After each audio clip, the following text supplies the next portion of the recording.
person chiefly responsible for inciting the natives to rebel against the Romans, the person thought most qualified to serve as their leader and to direct the entire course of their campaign, was Boudicca. She was a Briton, a woman of royal rank, and possessed of much greater intelligence than is usually the case with women. First, she mustered her forces, about 120,000 in all, and then she climbed onto a tribunal which had been fashioned out of earth in the Roman manner. She was a woman of towering height and terrifying appearance, with fiercely flashing eyes and a rasping voice. A great mass of auburn hair fell tumbling to her hips. Around her neck, she wore a large golden torque, and she wore a heavy cloak fastened by a brooch over a brightly patterned tunic. This was how she always dressed. Reaching for a spear to add force to her words, she spoke to her army as follows. You now understand from personal experience how different are freedom and slavery. Some of you, because you did not previously appreciate this, may have been seduced by the honeyed promises of the Romans. But now, because you have tried both, you have come to appreciate how terrible a mistake you made in preferring foreign occupation to your traditional way of life, and to realize that poverty without a master is always preferable to a slavery that makes you rich.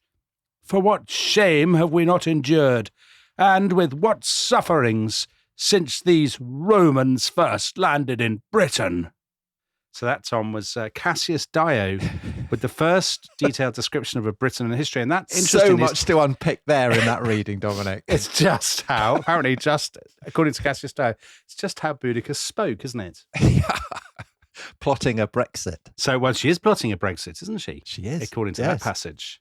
The foreign occupation. Apologies to all female listeners for Cassius Dio's sexism. Yeah, that was poor, Tom. That was sad, wasn't it, from Cassius Dio? Yeah, so Boudicca is, I mean, she's probably the first vivid personality in the whole of British history. And Cassius Dio is describing this great rebellion that she leads in AD 60, a rebellion against Roman rule that almost succeeds. And, you know, we've been talking about the ambivalent attitudes that people, certainly in Britain, feel towards the Romans, but there's also kind of ambivalence towards Boudicca, isn't there? Because you could represent her as what I think she was, a kind of a freedom fighter. Yeah. But she leaves this trail of destruction in her wake. Her forces commit appalling atrocities, as we'll hear. I think that she's one of the very few people to have two statues in towns that she incinerated. So there's a famous statue of her in London, which her forces burnt down. But there's also one in Colchester, which she also incinerated. Right. So a fascinating figure, Dominic. Yeah, an inspiration to arsonists everywhere, that if you burn down a city, Yeah. you might get a statue. See, so I remember, having done Boudicca at school, I think you were always expected to kind of empathise with her a bit, weren't you? She was a kind of heroic figure. And in the popular imagination, hasn't she become conflated a little bit with the figure of Britannia? Do you think on the kind of chariot, the wild hair, the flashing eyes, the spear, all of that kind of stuff? Do you not think there's an element of that? I think because we have two detailed accounts of her rebellion, Cassius Dio, who we referred to, but also Tacitus, the greatest of Roman historians, and whose texts become readily available in the Renaissance and then through into the modern period. For British scholars, but also for British generally, to have this incredibly dramatic figure at the kind of well springs of our history is great. And you're right, that of course there is a kind of parallel between the figure of Boudicca and the figure of Britannia, who we referenced yesterday, first appears as someone who is being assaulted by a kind of buff Claudius. And as we will see, what prompts Boudicca to her revolt is precisely sexual violence. So yeah, I think, you know, there's lots to unpick here. I'm glad you didn't unpick that opening impression. I mean, that's surely something for a bonus episode. I've just left that. Yeah, that's between me and my therapist, Tom. I think it's to float. So let's have a bit of context. Float in the pan. Let's have a bit of context. Last time we heard about how the Romans invaded in AD 43 under Claudius, and you described how they pacified the kind of south and Midlands of the island of Britain. They beat the Cativalorni, so that was the most powerful kingdom, and they turned their capital, Camulodunum, into a Roman colonia, and they settled their veterans there. and they built a big temple to Claudius, to the conqueror. Give us a bit more context. What else has been happening, just to put this into some perspective? So Camulodunum, present-day Colchester, which has become this colony, this kind of showcase for Roman civilization. It's confusing because although it was the Cativalonian capital, the Cativalonians had been an imperial power themselves and had conquered it from the Trinovantes, who were their neighbours. And so it's the poor Trinovantes who really suffer from the exactions of the settlers in Camulodunum. So they're very miserable. Whereas the Cativaloni, who are the people who the Romans defeated, they're absolutely fine. They're having a great time. They've got their main kind of settlement, Verulamium. It's been pronounced municipium, which means that all the elected magistrates in there become Roman citizens. They've started to build baths, all this kind of stuff. So they're very happy. And also to the south, there is the kingdom of the Atrebates, very stable, ruled by the very solidly pro-Roman Togidubnus, who may well be the guy who lives in the palace of Fishbourne, the kind of great villa. So the Castivalone, where the Atrebates or whoever they are now, they're pro-Roman. So that's a big, solid Roman bloc. And basically the Romans are confident that the southeast is secure, which is why there was a legionary base in Camulodunum. That's now been withdrawn and it's been given over to kind of veterans. Meanwhile, beyond the kind of lowland southern Britain, in the north, so kind of Yorkshire, Lancashire, all that, that is the territory of a tribe called the Brigantes, who are ruled by a queen called Cartimandua, who's a kind of great survivor. We'll be coming back to her later. And in Wales, an absolutely brutal, one might almost say, genocidal war of pacification is happening there, led by the governor of Britain, Suetonius Paulinus, who is probably the most effective general in the whole Roman Empire, which is why he's been sent to Britain. And he's given the Druids on Anglesey a hell of a kicking. Yes, exactly. Suetonius Paulinus has gone to, well, he ends up in Anglesey. I mean, it's a long way from southeastern Britain. And he can do that basically because he feels that the southeast has been successfully pacified. And the Romans, as they usually do when they conquer a territory, they apply the carrot and the stick. So the carrot is the villas that they give to leading collaborators, the civic adornments that they give to civitates, they're called. So that these are Roman-style urban foundations based on meeting places. So Verulamium would be an example. Camulodunum would be another. You'd have your bath and your forum or whatever. Yeah, all that stuff. The stick, of course, is the risk that you will be slaughtered, enslaved, raped if you oppose Roman rule. And so essentially it creates for the Britons a choice. You can collaborate and have a nice bath, or you can fight and end up either dead or in shackles. That's a no-brainer. But clearly, I don't love freedom, as some people do. So, well, yes. Well, people can draw their own lessons on that, Dominic. Yeah, they can indeed. So let's talk about Boudicca. Yeah. When I did this at school, I was always told she was the queen of a people called the Iceni. I noticed that you pronounced it Iceni in the last episode. I looked it up, and you're quite right. I am. Thanks, Dominic. But everybody in England will call it the Iceni. So, just to put that on the record to explain to people that you're not talking about some random other. You're a stickler for the little details, aren't you, Tom? Well, it's also because there's an important road, a kind of trackway, very, very ancient, much older than the Iceni, called the Icknield Way. The Icknield Way, yeah, I know that road. So it goes from the Icenian territory, which is in the north of East Anglia, all the way down to Wiltshire, so my neck of the woods. And it's possible that name comes from the Iceni. That'd be brilliant, wouldn't it? And the Icknield Way will have an important part to play in this story. So not only has everyone in England been pronouncing the name of her tribe wrong, she's also not even a queen. Is that right? No. So not in her own right, like Cartimandua is. So she's the consort of, well, the Romans call him a king, a rex, whatever. I mean, he's the kind of the head honcho of the Iceni, a man called Prasutagas. So it's possible that Boudicca is, she's come from another tribe. And the Iceni are a very distinctive people. So it's telling that we haven't really talked about them to this point because they haven't really intruded on the narrative. They're not really a unitary kingdom. They're a kind of a confederation, a kind of tribal league, pretty cohesive, but with separate subdivisions, kind of separate cantons, if you want to call them that. They have had contacts with Rome pretty early on. It's probable that they are one of the tribes that sent ambassadors to submit to Julius Caesar when he invaded back in 54. But it is striking, based on the archaeology, that the Iceni are much, much less in hoc to Roman culture than the other major tribal groupings. And so, you find there are very few Roman coins there, very little evidence of kind of luxury foreign goods, no amphora of wine, so on, things like that. And so the question is, why should this be? And one answer might be their geographical circumstances. They're further north. They're surrounded for much of their territory by the North Sea, and also the fens, which at this time are very, very impassable for large stretches. They haven't been drained. So there's huge kind of swamps bordering the southern reaches of their territory. And you can kind of tell the way in which they're distinctive by looking at their coins, which we talked about in the previous episode. These are markers of a kind of cultural distinctiveness for the first time. You can work out maybe what the ideology is of a particular tribal grouping by looking at them.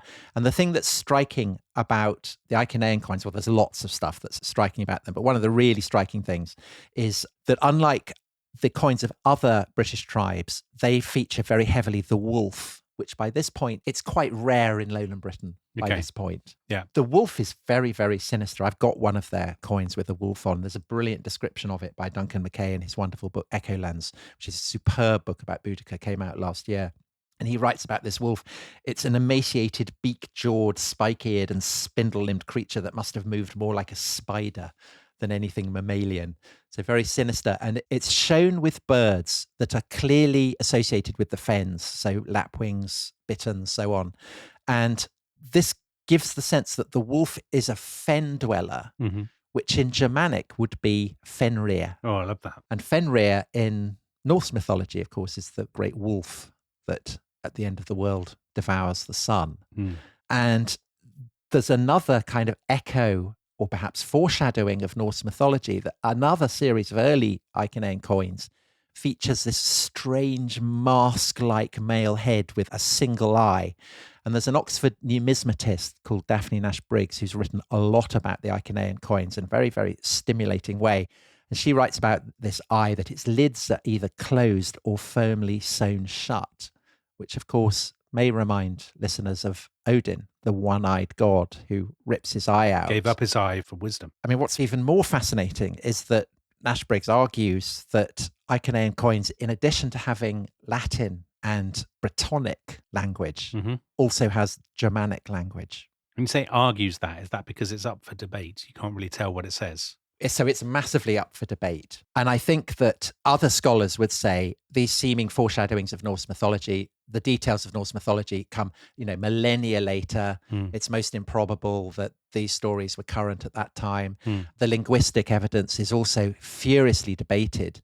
But I mean, my gut feeling is that it's perfectly plausible that the Iceni, because they are open to the North Sea in the way that, say, Wales or Cornwall had been open to Celtic influences coming up from the Atlantic, seems to me perfectly plausible that there might be a kind of Germanic substratum in their culture, and that perhaps these coins reflect traditions that are percolating around long, long before the Viking period. It's plausible that there are traders and things crossing the North Sea, isn't it, in this period? Maybe not at the same volume as centuries later, but there must have been sea contacts between East Anglia and Holland or Denmark or Norway or whatever. I mean, it seems improbable that there wouldn't be. Yeah. And it perhaps offers a clue as to where Icenian culture is coming from, that perhaps this is why they are, less influenced by what's happening in Gaul, but more influenced perhaps by Germanic traditions that are crossing from Saxony or from Scandinavia or whatever. And is it not the case that they are consciously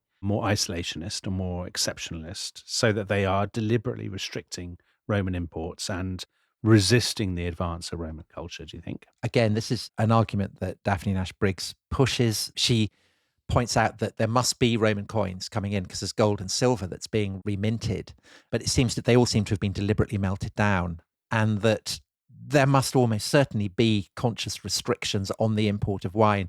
And she suggests that it was an attempt, quote, to mitigate destructive competition amongst armed aristocrats.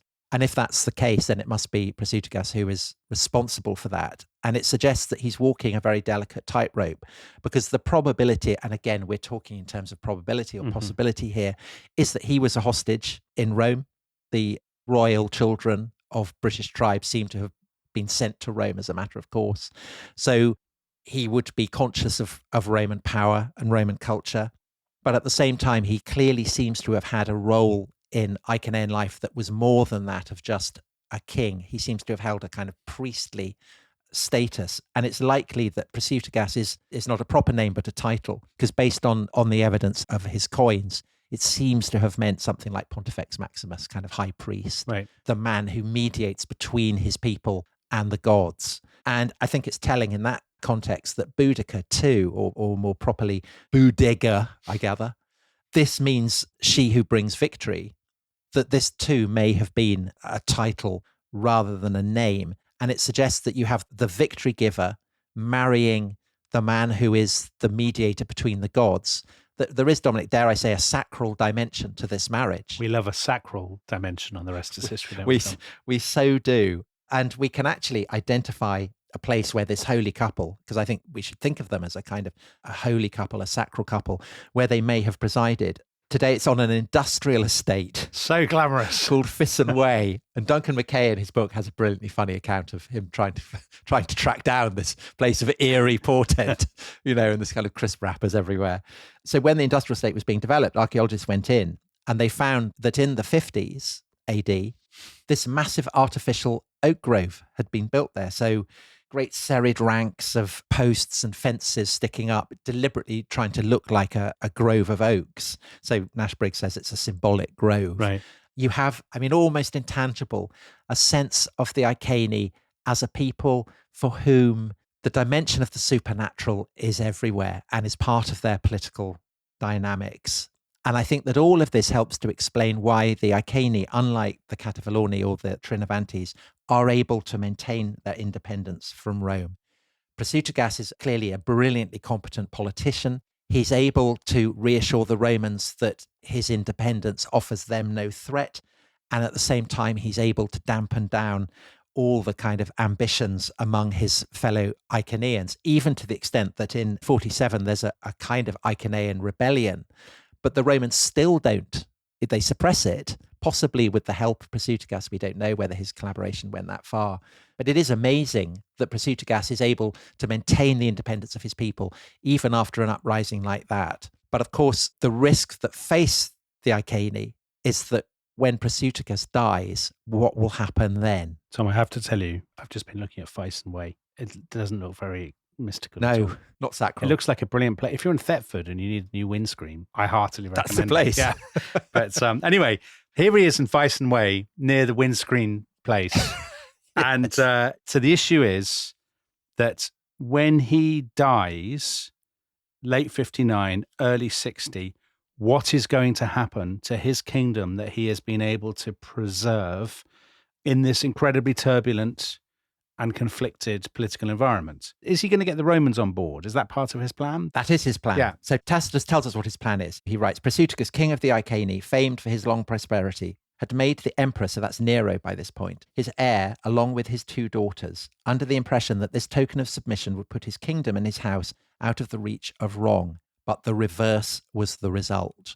And the reason for this is that Suetonius Paulinus, the governor, whose job it is essentially to kind of manage the politics of Britain, is away when Prasutagas dies. He's up in Wales, kind of attacking the Druids and so on. Mm-hmm. And the man on the spot is the procurator, who's basically the guy in charge of the finances. So he's kind of the Chancellor of the Exchequer, a man called Catus Decianus. And it's his job to screw money out of the provincials. Mm-hmm. The province has to be made to pay for itself. And the problem with Britain is that it doesn't have the kind of urban infrastructure that lends itself to taxation in a way that, say, Greece or Egypt might do.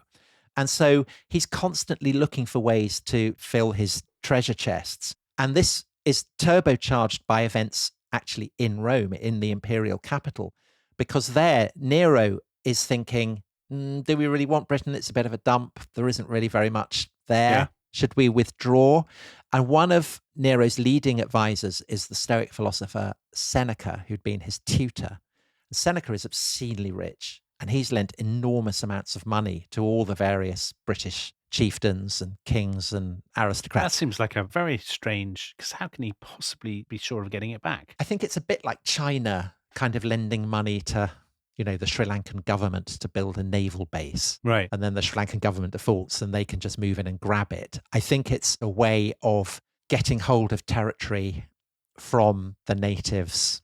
So Seneca alerted perhaps to the fact Nero is thinking of pulling out of Britain, he says, okay, I want my debts. And he sends in the debt collectors. And presumably Prasutagus is one of the people he's lent money to. And so it's a perfect storm. He dies, his will is ignored. And when Decianus, the procurator, sends in his heavies, they behave in a completely shameful manner. And again, to quote Tacitus, the kingdom of Prasutagus was plundered by centurions, his house by slaves, as if they were the spoils of war. First, his wife Boudicca was scourged and his daughters outraged. All the chief men of the Iceni, as if Rome had received the whole country as a gift, were stripped of their ancestral possessions, and the king's relatives were made slaves. This, even by Roman standards, is absolute sacrilege. When you say sacrilege, it is sacrilege, right? If Boudicca is this, there she is on Iceni Way, and she has her sacral status, the oak grove and stuff. And her daughters too. And if you've basically sexually assaulted her daughters, that is a crime not just against them as women, but against the gods, I'm guessing. Absolutely. And the thing that is really stupid about this is that it's happened while the massive Roman troops are in Wales and the nearest legionary bases are in Lincoln and in Exeter. So a long way away. Yeah. It's a mad, mad thing to have done. And although the speech that Dio gives us, and indeed his description of Boudicca it's a fabrication. Yeah. He's writing a century and more after the events happen. And the Romans love these stories about female supervillains, don't they? Cleopatra, the most obvious one, and Boudicca with massive hair and her flashing eyes. You say a villain, there is an understanding in that speech as to why she has rebelled that I think is probably accurate. That's the beauty, the nuance of Roman writing there, isn't it? That even when they're writing about their opponents, they're able to get into their heads. Do you not think? Yes, I think so. And it's also clear that Boudicca, she who brings victory, is absolutely taking the lead. And the probability is, Dominic, that this great massing of the Iceni that Cassius Dio was describing in his passage that you read so beautifully may well have taken place amid the car showrooms. The car showrooms and the concrete mixers of Iceni Way, in this place that is kind of symbolic of the sacral dimension of Boudicca's rule. But the thing that makes it so threatening to the Romans is it's not just the Iceni who are basically planning a war of liberation. There are the Trinovantes as well, because they effectively have been made slaves in their own country. They were slaves to the Cativalloni, and now they're slaves to the Romans. The focus for their loathing of Rome is Camulodunum, this colony of Roman veterans with its great monumental temple to a foreign autocrat. And so an alliance with the Trinovantes provides Boudicca with an enormous swelling of the armed forces at her beck and call. And so this is the peril that the Romans are now facing, that the Icenian rebellion will incite other tribes to rise up against their rule, to proclaim their freedom all across Britain. And the gods seem to be foretelling exactly such an eventuality. So in Camulodunum, it is said, even before news of the kind of the massing of the Iceni, a statue of victory topples over. Women are roused to a strange frenzy, foretelling the doom of the city. And on the Thames estuary, a ghostly town shimmers and appears in flames. The ocean turns to blood. And when the tide goes out, what seem to be human bodies are left on the beach. And none of these are promising omens. No, they're very disturbing portents, Tom. They are. and the Iceni are on the march. And what these portents suggest is that it's not going to end well for Camulodunum. Crikey, what a cliffhanger. Can the Romans wrest back control of the situation, or are their days in Britain numbered and is Boudicca set fair for victory? Come back after the break and find out. This episode is brought to you by Rocket Money. Tom, we often talk about how to organise our finances. I'm very conscious that I'm paying for a lot of mad subscriptions. And there's one thing that we've talked about often on this show. It's the thing that we probably hate more than any other, and it's a hidden fee. I would love to get my finances under control. There are all these things piling up on our bank statements, and I think I need to fix this problem. I need to sort this out and to stop this. I mean, my finances are so chaotic that I need this app. So I'll tell you what it is. It's called Rocket Money. It's a personal finance app that helps find and cancel cancel your unwanted subscriptions. It monitors your spending and it helps to lower your bills so that you can grow your savings. With Rocket Money, you can track all of your subscriptions and you can easily cancel within the app with just a few taps, saving you time, avoiding charges. And you can also set budgets and goals and get personalized insights and regular reports to track how you're doing. They will even send you real-time alerts for large transactions, upcoming bills, refunds, and even low balances. So let Rocket Money help you reach your financial goals faster. Join at rocketmoney.com/ishistory. That's rocketmoney.com/ishistory. rocketmoney.com/ishistory. They always tell you there's a catch, a compromise, an asterisk. Terms apply. See store for details. Maybe less than advertised. May vary by mood. Probably. Sprite Zero Sugar? It's different. It's the lemon lime flavored refreshment you want with zero sugar. So, no fast voice? No caveats. Just refreshment. This is Sprite Zero Sugar. Obey your thirst.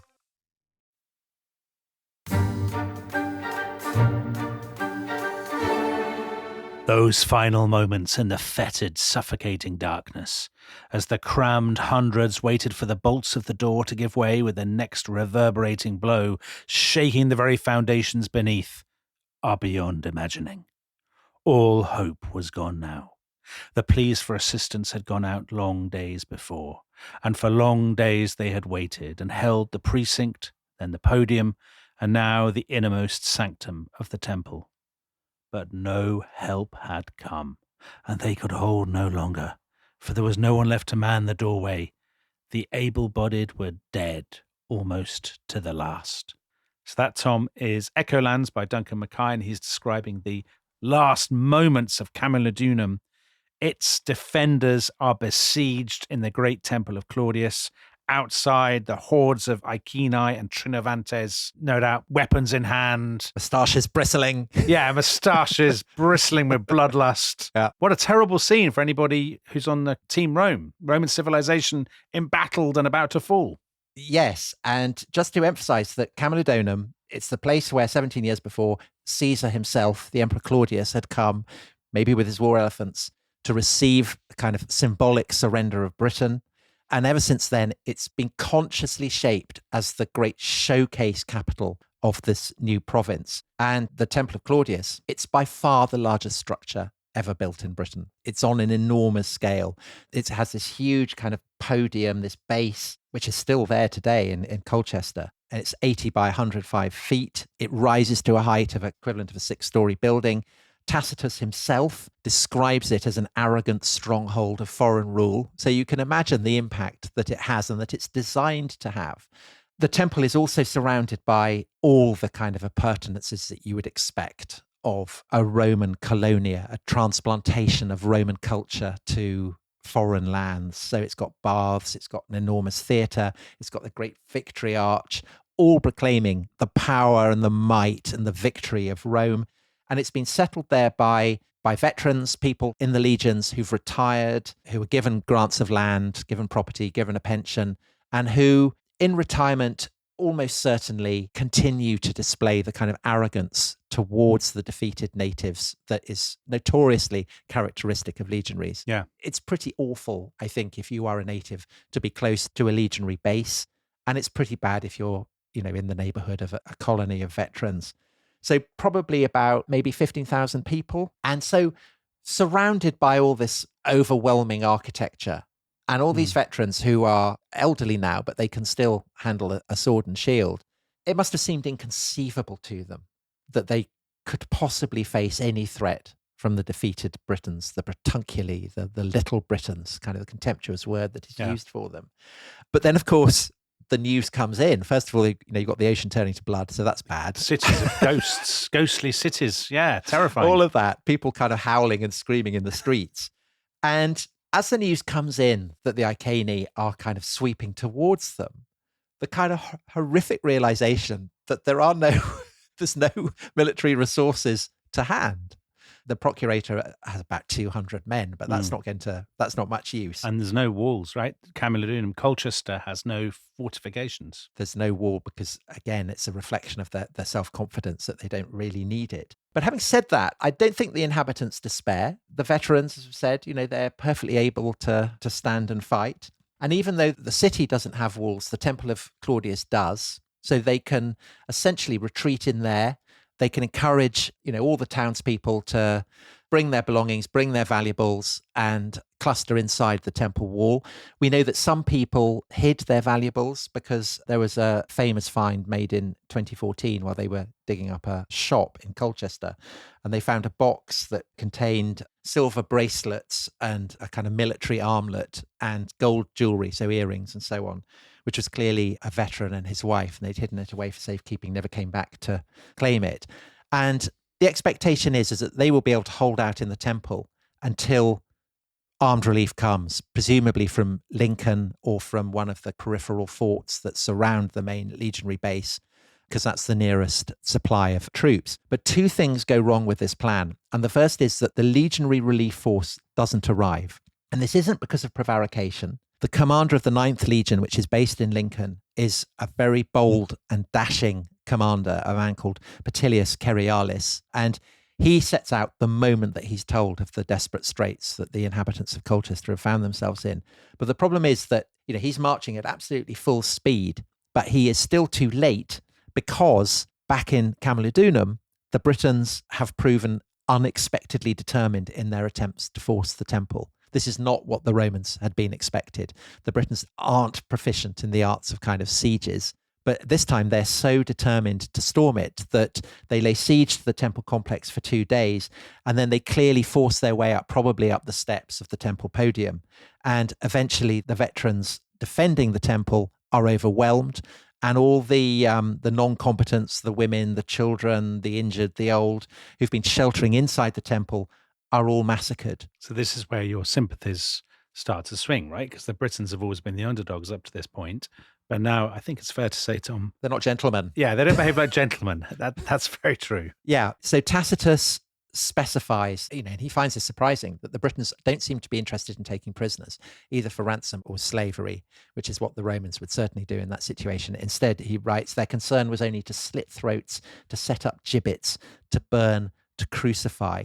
And Dio gives really horrible details of what is supposed to have happened, particularly to high-ranking women who are taken. Whether the details are accurate, we don't know. Whether Dio is drawing on traditions that were authentically passed down to him. But it clearly bears witness to a perspective that the Romans did have, that appalling atrocities had been committed. Yeah. They're very unpleasant, but I'll read them because I think that this explains the violence of Roman retribution. So Dio writes, they hung up naked the noblest and most distinguished women, and then cut off their breasts and sewed them to their mouths in order to make the women's appear to be eating them. Afterwards, they impaled the women on sharp skewers run lengthwise through the entire body.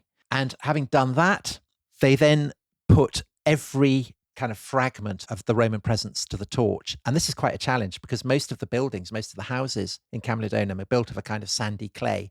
So to actually burn it is quite an achievement. But it bears witness to the determination of the Britons, of the rebels, of the freedom fighters, however you want to call them, to absolutely eradicate all evidence of Rome's grandeur and to leave it a monument to the humiliation of the occupier. So it's smouldering, it's covered in corpses, and presumably, if Dio's account is true, there are spectacles of humiliation in death of the kind that the Romans themselves, with their love of crucifixion, would entirely have understood and seen as something monstrous and appalling. So this is a pretty ghastly spectacle. Now, what's happened to Petilius Cerialis? He is marching south. You said he was very bold and swashbuckling. He's marching south from Lincoln. Headstrong, one might almost say. Right. Because he marches straight into an ambush. The Iceni and the Trinovantes have destroyed Camulodunum, and they then swing round to set an ambush for Cerialis, who walks straight into it.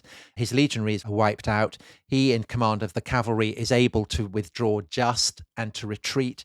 But even that is a very close run thing. So they've lost the Colonia. A legion has been badly mauled.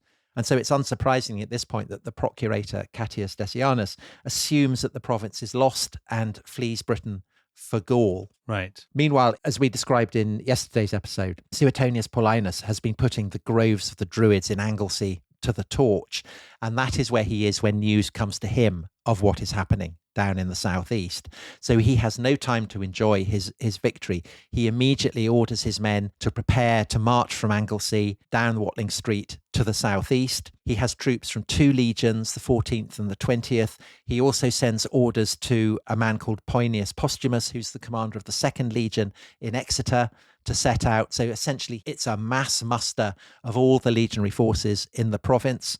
And the likelihood is, although neither Tacitus nor Dio actually specify this, that Suetonius Paulinus, with his cavalry, advances ahead of his infantry down Watling Street, essentially because he doesn't know what's going on. Right. He needs intelligence. He needs to find out, what is Boudicca up to? Is she threatening to attack other cities? And so gallops down Watling Street. Just a quick question, Tom. Galloping down Watling Street, the Romans have been there 17 years. So in that time, they have built roads. Again, these are kind of old trackways. Okay. That the Romans are starting to upgrade. So, the 50-mile speed limits on the motorway, that kind of thing. Right. They're in the process of upgrading it.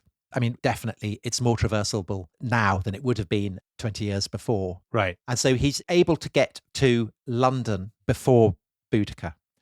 And London, unlike Camulodunum, unlike Verulamium, is distinctive because there hadn't, as far as we know, been any site there before. It hadn't been a kind of major tribal meeting centre. And the reason why it's grown is very obvious. It's because it's the lowest bridging point on the Thames, and the Romans have built a bridge over it. But it's also navigable, so ships coming from the continent can come. And it probably began as a military base, but it's so suited for trade. So Tacitus specifies what had been fueling its growth. He said London was teeming with merchants and merchant shipping. And we have amazing evidence for this from these, they're called the Bloomberg tablets. Oh, yeah. Bloomberg have this great kind of centre off the Walbrook, which was the river that flowed down into the Thames that London was originally built around. And so the watery character of the soil preserved organic material and enabled these writing tablets to be preserved. And we have the earliest one comes from the very first decade of Roman rule, and it points to it already becoming this great commercial hub. In fact, it points to it being a place where if you're going to do business, you need to wear the proper business attire. So it's Really? a kind of foreshadowing of the suit. So Yeah. It says, they're boasting throughout the whole market that you have lent them money. Therefore, I ask you in your own interest not to appear shabby. So dress up and look smart. And then there's another one. It's the first dated document in the whole of British history, dates from the 8th of January, AD 58, and it's an IOU. So 12 documents in all from before AD 60. And it shows that London is already, it's literate and it's mercantile, probably about 10,000 people. It's kind of got a Wild West quality. It's Right. a boom town. It's cosmopolitan. It's got this kind of mix of Roman and native architectural styles. You've got docks full of ships. But Dominic, as with Camulodunum, no walls. So sitting duck. Absolutely sitting duck, particularly if Suetonius Paulinus has come without his legions, only with cavalry. There's no prospect of holding the town. And so he orders a mass evacuation. The Londoners have 3 options, I guess. They can withdraw with Paulinus himself, or they can cross the Thames. And again, presumably London Bridge will be pulled down to stop the Iceni and the Trinovantes from crossing the river. Or, of course, if they have access to ships, they can get into the ships and go out into the waters, because the Iceni will not have ships. Of course, there are some, I guess, those who are infirm or those who don't have the package animals to take their goods with them, who think, well, she may not come, may be all right, but it isn't all right. Boudicca does come. And there is all kinds of archaeological evidence for what then happens, perhaps most strikingly in the foundations of what is now number 1 Poultry, which is by Bank Tube Station in the heart of the city of London now. And it was an office block that was designed by James Stirling and built in the 90s. And before it was built, archaeologists went down into the depths and they found this layer of fire. And there was evidence of kind of blackened timbers and burned pottery and petrified mud brick. And this is evidence for the first Great Fire of London. The city is, again, as Camulodunum had been, Burnt by Boudicca. Yeah. Yeah. Obliterated. So you can imagine that in Verulamium, which is kind of 20 miles, 25 miles. St Albans. Right. St Albans, as it's called now. The inhabitants there would have seen smoke rising from London as it burnt. Yeah. And would have known what was coming. And of course, unlike London, Verulamium has been built as a civitas, as a kind of a Roman foundation on a tribal centre. And it's the capital of the Cativelloni, who are the enemies of the Trinovantes. And so it's a reminder, I think, that Boudicca is not just fighting a war for freedom from the Romans, but she is also engaged in an intra-tribal war of the kind that had been convulsing southeastern Britain for decades and decades and decades. So this is the parallel we were talking about last time with the war in what's now Mexico. Yeah. There are existing rivalries that are actually being ramped up, amplified by the arrival of a colonizing outsider. Yes, exactly. And so in Verulamium, everyone knows that she'll be coming for them, particularly the Trinovantes will be coming for them. And Suetonius Paulinus still, at this point, presumably hasn't joined his legions. And so again, he has no choice but to evacuate the city. And again, Verulamium is put to the torch. So that's the third city that's been incinerated by Boudicca and her forces. And this is obviously a moment of incredible peril for the governor, but also for the entire future of Roman rule in Britain. Because by withdrawing from Verulamium in particular, this is a city that is emblematic of the perks that you get for collaborating with Rome. And the fact that the Romans have been unable to defend the Cativellonian capital is potentially fatal to the entire system of alliances that the Romans have built up. Because the Cativelloni, and also Togedubnus to the south in his kingdom, they must by this point be kind of weighing up the odds and trying to decide which horse to back. Yeah. Why would you stick with a colonizer who can't even defend its own cities? Yeah, that means that Suetonius Paulinus, essentially, he needs to force a battle very, very soon. Because if he doesn't, the whole infrastructure of Roman Britain is going to fall to pieces. And the other reason why he wants to force a battle, I think, very soon, is because there is always a risk that Boudicca's forces may split up and start separating. And then it becomes obviously much harder to wipe out the entire force in a single go, which again may remind listeners of the episode that we did on Custer, where it was constantly the ambition of the 7th Cavalry to find their enemy in a single place and then go in. And, this kind of leads to the Battle of Bighorn. Anyway, in the context of Britain, there are two theories about what happens next. The first is that Suetonius Paulinus has to retreat back up Watling Street to rendezvous with his men who still haven't arrived and joined him. And he retreats and retreats and retreats until he meets with his infantry coming down. There's still no sign of the 2nd Legion coming from Exeter. They haven't arrived, but he decides, whatever, I can't afford to wait for them. He's massively outnumbered, but he decides to make a stand against Boudicca's army, which has been, on this theory, pursuing him up Watling Street. And Tacitus gives a description. He says he chose a position in a defile with a wood at his rear. I mean, that's very vague, but there may be an element of precision to it because Tacitus, as we said in the previous episode, is the son-in-law of Agricola, who is a man who is serving on Suetonius Paulinus's staff. Yeah, so it must be a pretty well-informed witness. Yeah, it's in a defile. There's a wood at the back. It means that they can't be outflanked. So slight kind of Agincourt quality to it. And his army proves way too professional for the Britons. Because, to pursue your Custer parallel, Boudicca's army is obviously not a professional, well-organized army like the Roman army. I mean, it's much more of a horde, but it's actually not just men, is it? It's women. It's probably women and children. Yes. So it's more like the big villages of the Lakota. Yes, I think that's a really good analogy. It's an entire people on the march. So they have wagons and oxen and all kinds of things. It's kind of on a biblical scale. And so that's why this battle is so important to the Romans, because it gives them a chance to exact a kind of genocidal revenge. And essentially Roman military training, we talked earlier about how do the Britons fight. The Britons fight by charging. And if that first charge can be blocked, then essentially they're doomed. And all of Roman military training is about ensuring that the line of the legions can hold, psychologically, but also in terms of kit, equipment, armor, whatever. So the legions start moving forwards. They have the gladius, the stabbing sword, which is designed to eviscerate, to slit open the stomach. And most of the Britons, they don't have body armor. So very, very rapidly, the battleground becomes a great sea of kind of viscera and blood, and they're wading through it. The Britons are wiped out, the men, the women, the children. the wagons are burnt. Effectively, as I say, this is pointedly genocidal. It's slaughter on an enormous scale. And the question then is, well, where is it fought? So the favourite candidate is a place called Manchester in the Midlands, about 75 miles up Watling Street from Verulamium. But there is an alternative theory which Duncan Mackay in his book Echolands has proposed, and which, because it's the most recent book on Boudicca I've read, I'm completely convinced by. Dominic, listeners will know that our ability to work out military positionings isn't always all it could be. Speak for yourself, Tom. Shocking. I think Mackay's arguments are, I find them very convincing. And he argues that actually it's Verulamium that is where the rendezvous between Suetonius Paulinus and his cavalry and the infantry happen. Right. He can't afford to keep retreating for the reasons that we've given. And more than that, he asks the obvious question, which I've never, in the various accounts of Boudicca, I've never heard asked before, which is, why would Boudicca pursue him? She's got the harvest coming. She doesn't want to go off herring around Britain. She's done what she set out to do. She wanted to inflict humiliation on her two great enemies, on the Romans and on the Cativalorni.